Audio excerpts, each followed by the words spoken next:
حضور ایک مختصر سے سوال کرنا چاہوں گا.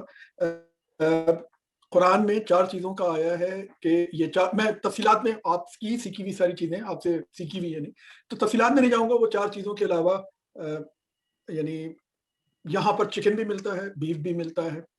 اندر کا انسان بہت پریشان کرتا ہے کہ کامران خان کا قرآن میں صرف ان 4 چیزوں کا ممنوع قرار دے دیا گیا کھانے پینے کی، تو چکن تو حلال ہے اس لحاظ سے، جبکہ آپ بھی یہ تعلیمات دیتے ہیں کہ یہ لازم ہے کہ پورا جو ذبیحہ کا جو طریقہ ہے اس کے تحت کھایا جائے، اس پہ اللہ کا نام ہو اور طریقہ جو بتایا گیا ہے.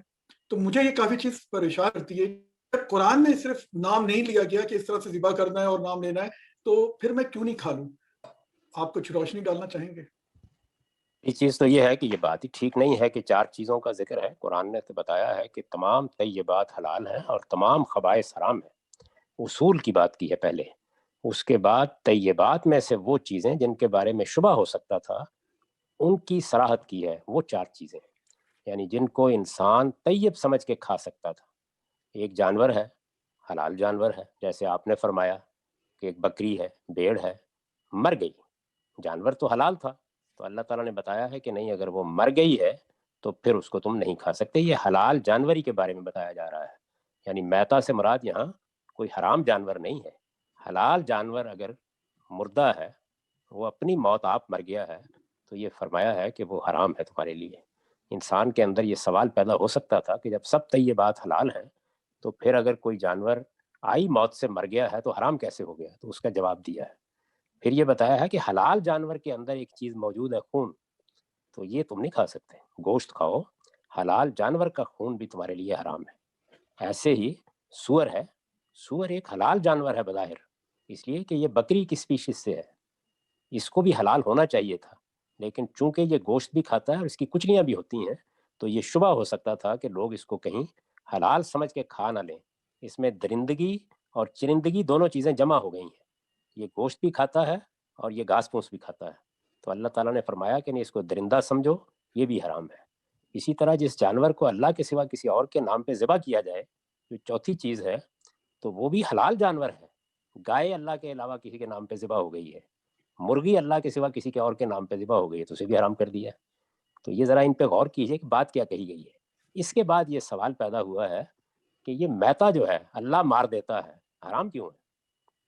تو اس کا جواب یہ ہے کہ اللہ تعالیٰ نے چونکہ خون کو حرام کیا ہے، تو جب جانور اس طرح مرتا ہے تو اس کا خون نہیں نکلتا، تو اس لیے ضروری ہے کہ اس کو ذبح کیا جائے.